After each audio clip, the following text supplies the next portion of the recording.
আসসালামু আলাইকুম। আমার আজকের রেসিপি ফুলকপির পাকোড়া। বানাতে খুবই সোজা, খেতে দারুণ মজা। তাই আমি বলবো হাতের কাছে যদি ফুলকপি থাকে আজই ট্রাই করতে পারেন। আর আমার মতো স্টেপ বাই স্টেপ এই পাকোড়াটা তৈরি করলে ইনশাআল্লাহ যারা ফুলকপির পাকোড়া খেতে পছন্দ করেন না তারাও খুবই মজা করে খাবে।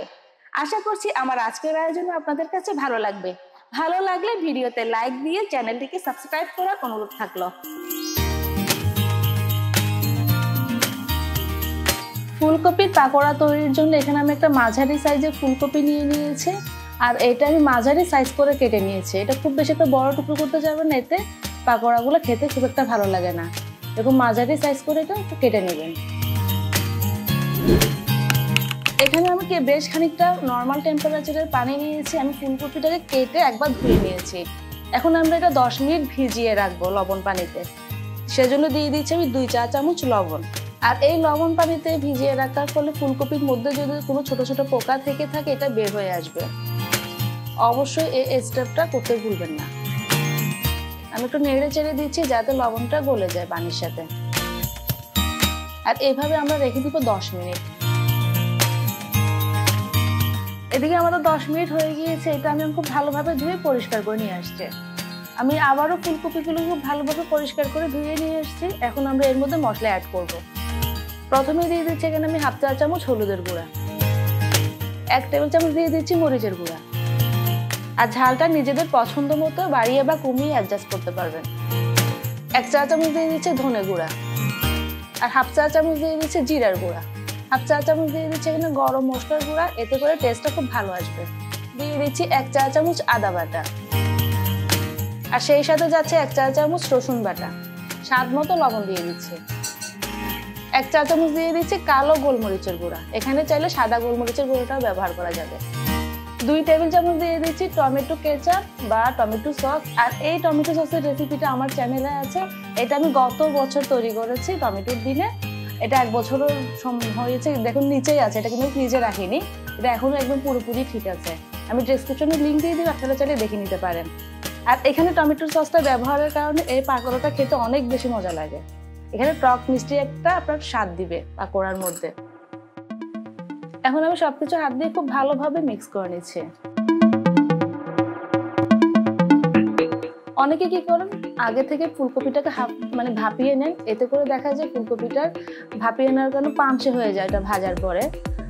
এইভাবে করলে দেখা যায় ফুলকপির টেস্টটা খুব ভালো থাকে। আমি খুব ভালোভাবে মশলার সাথে ফুলকপিগুলো মেখে নিয়েছি। দেখুন প্রতিটা মশলাই কিন্তু ফুলকপির গায়ের সাথে খুব ভালোভাবে প্রবেশ করেছে। আর এইভাবে আমি রেখে দিব 10 মিনিট। 10 মিনিটের মধ্যে ফুলকপির সাথে মশলাটা খুব ভালোভাবে অ্যাডজাস্ট হবে। সেই সাথে পাকোড়াটা খেতে অনেক বেশি মজা লাগে। 10 মিনিট পরে আমি ফিরে এসেছি। আর এই 10 মিনিটে কিন্তু আমাদের মশলাটা খুব ভালোভাবে অ্যাডজাস্ট হয়েছে ফুলকপির সাথে। এর মধ্যে আমি এখন আরো কিছু ইনগ্রেডিয়েন্টস অ্যাড করব। এখানে দিয়ে দিচ্ছি আমি 1/3 কাপ পরিমাণ ময়দা। এখানে চাইলে আটা বা বেসনও দেওয়া যাবে, তবে চেষ্টা করবেন ময়দাটাই দিতে, টেস্টটা খুব ভালো আসে। দিচ্ছি 1/3 কাপ এখানে কর্নফ্লাওয়ার। এখানে চাইলে চালের গুঁড়োটাও দেওয়া যাবে। দিচ্ছি 1 টেবিল চামচ চিলি ফ্লেক্স। আমি আবারও বলছি ঝালটা নিজেদের পছন্দ মতো অ্যাডজাস্ট করতে পারবেন। আর দিচ্ছি স্বাদ মতো কিছু ধনেপাতা কুচি। সব শেষে দিয়ে দিচ্ছি একটি ডিম।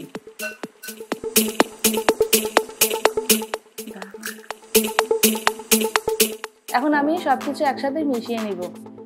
ফুলকপির পাকোড়া অনেকেই করেছেন বা অনেকভাবেই দেখেছেন।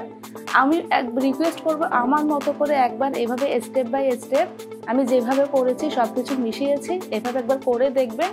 দেখুন যারা ফুলকপির পাকোড়া পছন্দ করেন না তারাও খুব মজা করেই খাবেন। এখন সবকিছু একবার খুব ভালোভাবে মিক্স করে নিতে হবে।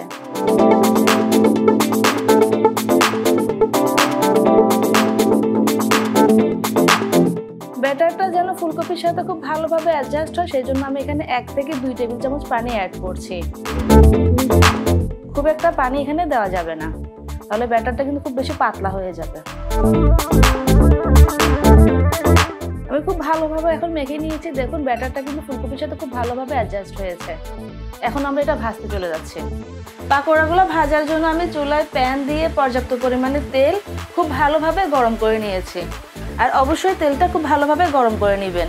আমি এখন এর মধ্যে একে একে পাকোড়াগুলো ছেড়ে দিচ্ছি।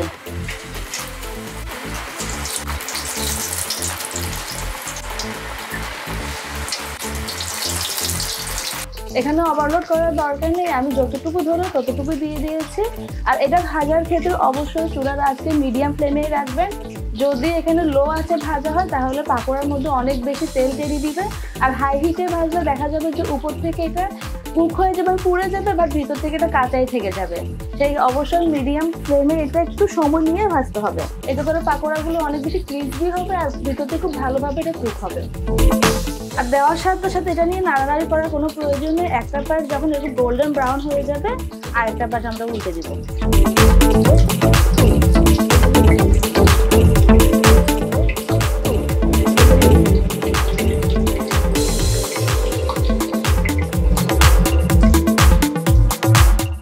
আমি নেড়ে চেড়ে এই পাকোড়াগুলোকে গোল্ডেন ব্রাউন করে ভেজে নিয়েছি। আর এই পাকোড়াটা ভাজতে আমার 6 থেকে 7 মিনিটের মতো সময় লেগেছে। একটু সময় নিয়ে এই পাকোড়াটা ভেজে নিতে হবে, যেহেতু আমরা এখানে কাঁচা অবস্থায় ফুলকপিটা ইউজ করেছি। এরপর যে আমি পাকোড়াটা উঠিয়ে নিচ্ছি আর নিয়ে নিচে একটা কিচেন টিস্যুর উপরে, এতে করে পাকোড়ার মধ্যে লেগে থাকা এক্সট্রা তেলটা এই টিস্যু শুষে নেবে।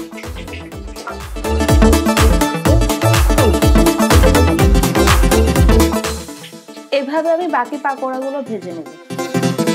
আমি সবগুলোই পাকোড়ায় ভেজে নিয়ে এসেছি। দেখুন এগুলো দেখতে কতটা সুন্দর হয়েছে আর খুবই ক্রিসপি।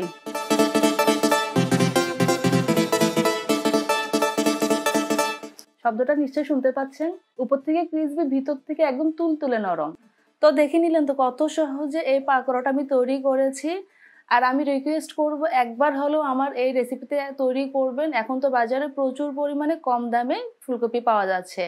আমার এই রেসিপি ফলো করলে যদি এই পাকোড়াটা তৈরি করেন, ইনশাল্লাহ সবার অবশ্যই ভালো লাগবে।